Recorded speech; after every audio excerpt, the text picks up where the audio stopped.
Pengacara Hotman Paris Hutapea resmi mengambil alih pendampingan hukum terhadap Fandi Ramadan, anak buah kapal atau ABK, yang dituntut hukuman mati dalam kasus penyelundupan hampir 2 ton narkoba. Kasus ini menjadi sorotan publik setelah keluarga menyebut Fandi diduga tidak mengetahui muatan kapal yang ternyata berisi sabu saat ditangkap aparat di perairan Karimun, Kepulauan Riau. Pendampingan hukum tersebut disampaikan dalam konferensi pers bersama keluarga dan tim kuasa hukum di kawasan Kelapa Gading, Jakarta Utara, Jumat 20 Februari 2026. Diketahui pengacara Hotman Paris Hutapea mendampingi keluarga Fandi Ramadan, terdakwa kasus penyelundupan narkotika hampir 2 ton yang saat ini menghadapi tuntutan hukuman mati. Fandi merupakan anak buah kapal Sea Dragon yang ditangkap aparat pada Mei 2025.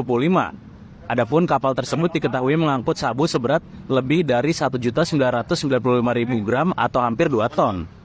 Hotman mengaku awalnya enggan menangani perkara narkotika, namun dia berubah pikiran setelah mendengar langsung cerita keluarga terdakwa yang menyebut Fandi baru bekerja beberapa hari sebelum penangkapan terjadi. Menurut tim kuasa hukum, terdapat sejumlah fakta persidangan yang dinilai perlu menjadi perhatian, terutama terkait posisi Fandi sebagai ABK yang diduga tidak mengetahui isi muatan dalam kapal itu. Tim kuasa hukum menyatakan akan terus mengawal proses hukum hingga majelis hakim menjatuhkan putusan akhir. Awal mulanya si Fandi dapat kerja dari agen, tawaran dari agen. Dia namanya Pak Iwan. Ya. Nah, disitulah dia menunjukkan sama saya, mengasih tahu sama saya bahwasanya dia dapat tawaran kapal Thailand lah. Diceritakannya si Iwan ini langsung mungkin tak ngomong apa sama si Fandi, langsung AP si kapten, dikasihlah nomor si kapten sama si Fandi. Jadi si kapten berhubungan sama si Fandi, ditanya kapten. Nah, Kaptennya bernama si Holland. Terus Pak si Holland mengontaklah si Fandi, menanyakan berkas-berkas si Fandi, apa-apa aja yang ada. Kata si Fandi, buku pelautnya mati, sudah matah. Surat apanya nggak tahu. Itu disuruh si Holland itu urus katanya. Jadi saya bantulah anak saya bawalah anak saya pergi mengurus itunya, buku paspornya. Nah, ditanya si Fandi, kapalnya kapal apa, Kep? Kapalnya kapal kargo. Nah, baru nanya. Jadi masih tanya kapal apa? Iya, kapalnya Ya, kapal apa, kapal Kep? apa? Nah, itu sangat itu kelihatan nanti jelas dari ada yang konspirasi. Ya, terus Kapalnya kapal kargo katanya. Nah, berapa, Kep? Katanya. 2.000 US dollar, saya dengar gitulah dibilangnya sama saya.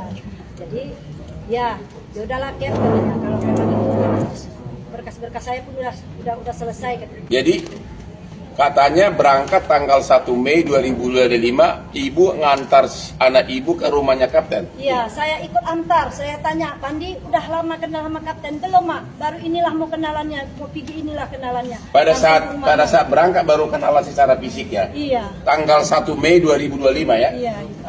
Ya, ada. Jadi ibu ngantarkan anak ibu karena mau berangkat kerja, keluar naik kapal, ibu antar si anak ibu ke rumahnya si kapten. Iya. Tanggal 1 Mei. Iya. Itu pertama kali ibu ketemu kapten dan itu pertama kali anak ibu ketemu kapten. Iya, saya serahkan anak saya sama kapten, saya salaman sama kapten, sama istrinya. Saya tanya kaptennya, udah lama kenalkan Fandi, Kep? Inilah Bu, baru inilah kita kenalan. Nah, kapten udah lama kerja di luar, entah saya yang salah dengar, dibilangnya sekitar 3 bulan.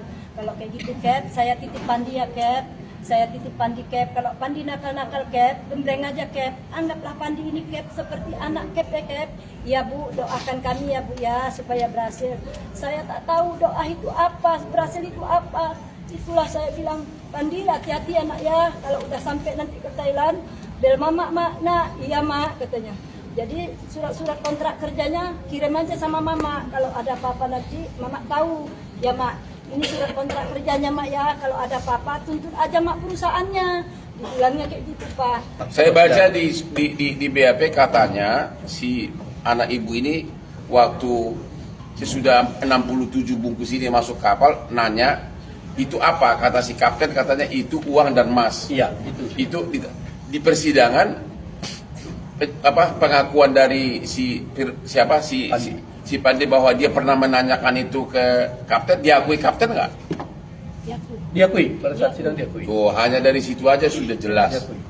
Artinya pada saat barang narkoba itu masuk dibantu masukin karena memang ya kan perintah dari kapten. Sesudah masuk si si Pandi ini nanya ke kapten, ini barang apa? Karena dia curiga, jangan-jangan ini bom. Kalau nggak salah begitu ya. Bahkan ada jangan-jangan ini bom. Ya, itu bahasa. Oh, si kapten bilang itu uang dan emas. Dan itu diakui oleh si kapten di persidangan ya. Dari situ sudah merupakan fakta yang jelas bahwa memang si Pandi ini tidak tahu apa isi 67 itu, karena si kapten mengakui. Dan juga fakta mereka baru kenalan 1 Mei pertama kali benar-benar ketemu si kapten ini pada saat mau berangkat, ya kan? 1 Mei ya. Sebelumnya kan hanya melalui agen. Ya, ibu antar ke depan rumahnya si kapten. Jadi tidak ada konspirasinya, niat jahatnya, mensreanya di mana gitu loh, Bu. Semua, Ibu hadir itu. semua mengakui bahwa si Pandi memang ada bertanya sama kapten. Paginya ditanya si Pandi sama kapten. Udah malam si Pandi bilang sama kawan-kawannya, ini barang apa ini bang? Tak betul lagi ini barang, pasti bom ini. Apa nih? Masa nggak curiga ini pasti bom? Mari kita tanya sama kapten. Udah nih katanya. Nah, itu makanya Pandinya enak juga. Paginya didatangi Pandi si kapten. Barang apa itu Cap? Ayo kita periksa, diajak Pandi, kaptennya meriksa. Ayo kita periksa Cap, barang itu Cap. Enggak itu uang sama emas, kata si kapten. Jadi si Pandi bertanya 2 kali, pertama kan paginya. Iya, pertama kan malam itu waktu disuruh malam mangkat. tanggal 13 ya. Nah, malamnya disuruh mangkat. Jadi begitu diangkat si Pandi barang tuh, Pandi udah curiga, udah merasa nggak enak hatinya. Dibilangnya sama-sama yang mengangkat juga, kawannya sendiri. Apa barang apa ini bang katanya? Ya enak perasaanku, ini tak betul lagi nih, pasti bom. Masa kalian nggak curiga dengan barang ini, dibilang si Pandi. Karena di tengah laut disuruh kapten, anak buahnya disuruh estafet masuk pindahin barang dari kapal nelayan ke kapal mereka. Dan gak mungkin nolak dong kalau kapten menyuruh kan? Ya, itu posisinya si Pandi lagi jaga. Harapan saya, anak saya mohon dibebaskanlah kepada Ibu Ketua Hakim, kepada Bapak Jaksa, kepada Bapak Presiden. Tolonglah bantu anak saya, karena anak saya pun tidak tahu barang itu apa isinya, tidak tahu.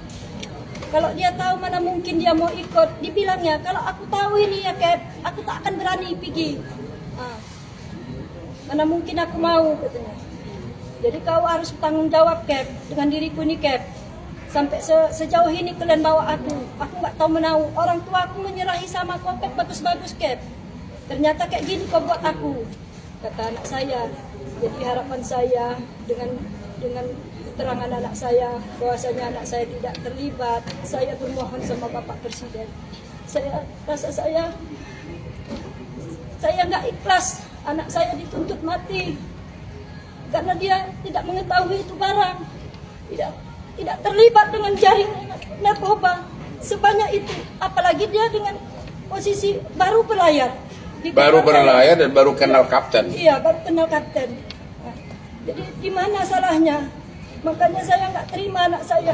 Dialah harapan kami, dialah kebanggaan keluarga, dialah tulang punggung kami. Cita-citanya terlalu berat sama adiknya, terlalu tinggi sama adiknya. Bahkan adiknya pun ditanggunginya. Gaji dia pun 2,5 juta sebelum naik kapal Thailand ini pun dikirimnya sama saya untuk bantu adik-adiknya sekolah. Jadi saya nggak terima anak saya begitu berat tuntutannya, sementara anak saya pun tidak tahu mengetahui apa-apa. Saya nggak mau anak saya dihukum mati, biarlah saya yang gantinya. Saya nggak ikhlas, saya rela, saya ikhlas, saya demi anak saya. Anak saya tidak tahu menahu, saya membesarinya hasil uang nelayan Pak. Bapaknya bekerja dengan hasil uang nelayan, bukan hasil uang narkoba. Kami pun tidak ada terlibat, keluarga tidak ada terlibat dengan jaringan narkoba. Boleh ditanya Pak sama masyarakat kampung saya, bagaimana kelakuan anak saya di kampung itu. Boleh ditanya Pak. Tidak ada anak saya mengikuti jaringan narkoba sebanyak itu Pak. Makanya saya bermohon dengan Bapak Presiden, Bapak Prabowo, tolonglah bantu saya. Saya orang yang tak punya, orang susah. Kemana lagi saya minta tolong, kecuali sama beliau. Hanya dialah harapan saya satu-satunya kepada Ibu Hakim.